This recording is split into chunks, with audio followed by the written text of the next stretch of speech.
इस बार महाकुंभ में भगदड़ की कई घटनाएं हुई। मौनी अमावस्या के मौके पर संगम तट पर कई जगह भगदड़ मची।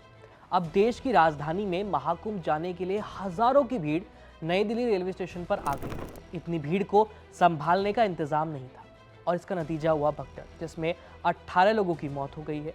ये घटना काफी दुखद है और परेशान करने वाली है, लेकिन इससे भी ज्यादा दुख तब होता है जब ऐसे मामलों में नेता अपनी जिम्मेदारी से बचते हुए नजर आते हैं। हर कोई पॉलिटिकली इतना सही होने की कोशिश करता है कि इन सब के बीच मामले की संवेदनशीलता को लोग भूल जाते हैं। मैं बात कर रहा हूं दिल्ली के उपराज्यपाल विनय कुमार सक्सेना की, क्योंकि पहले उन्होंने 15 फरवरी की रात 11:55 पर अपने एक्स अकाउंट से भगदड़ से जुड़ा एक पोस्ट किया, लेकिन फिर आधे घंटे बाद रात 12:24 पर वो इस पोस्ट को एडिट कर देते हैं, जिसको लेकर अब वो ट्रोल हो रहे हैं। उपराज्यपाल वीके सक्सेना ने शुरुआत में जो पोस्ट किया था उसमें उन्होंने लिखा था, नई दिल्ली रेलवे स्टेशन पर अव्यवस्था और भगदड़ के कारण जान माल की हानि और घायल होने की दुखद घटना हुई है। इस त्रासदी के पीड़ितों के परिवारों के प्रति मेरी गहरी संवेदना है।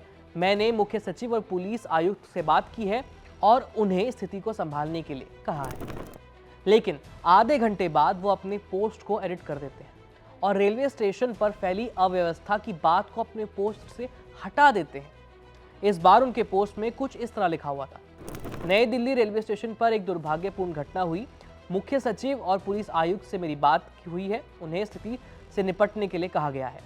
स्क्रीन पर आप दोनों पोस्ट को साइड बाय साइड आप देख सकते हैं, यानी मूल पोस्ट से कुछ बातें गायब थी। मसलन अव्यवस्था और भगदड़ के कारण जान माल की हानि और घायल होने की दुखद घटना हुई, ये बात गायब थी। इस त्रासदी के पीड़ितों के परिवारों के प्रति मेरी गहरी संवेदना, ये भी एडिट किए हुए पोस्ट से गायब था।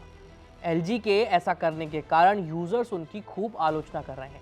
सोशल मीडिया पर आए रिएक्शंस को जानेंगे, लेकिन पहले दिल्ली के उपराज्यपाल के एक्स पोस्ट में बदलाव की सोशल मीडिया पर खूब चर्चा हो रही है, ये बताते हैं।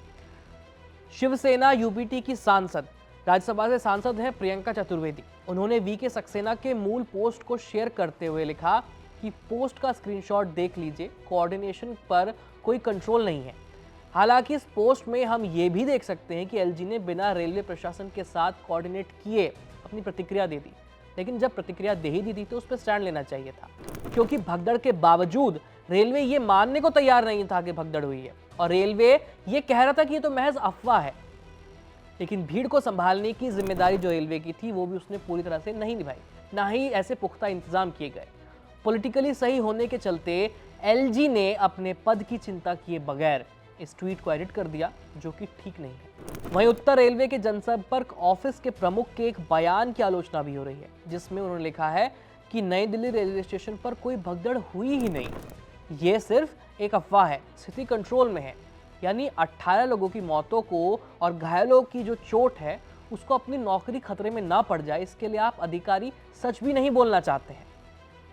उनके ऐसे असंवेदनशील बयान के चलते लोग कह रहे हैं कि रेलवे अगर बचाव अभियान में तेजी लाता तो ये जानें बच सकती थी, लेकिन वो भगदड़ को अफवाह बताने में लगे हुए थे और इधर लोग दबकर और कुचलकर मारे गए। इस खबर में इतना ही।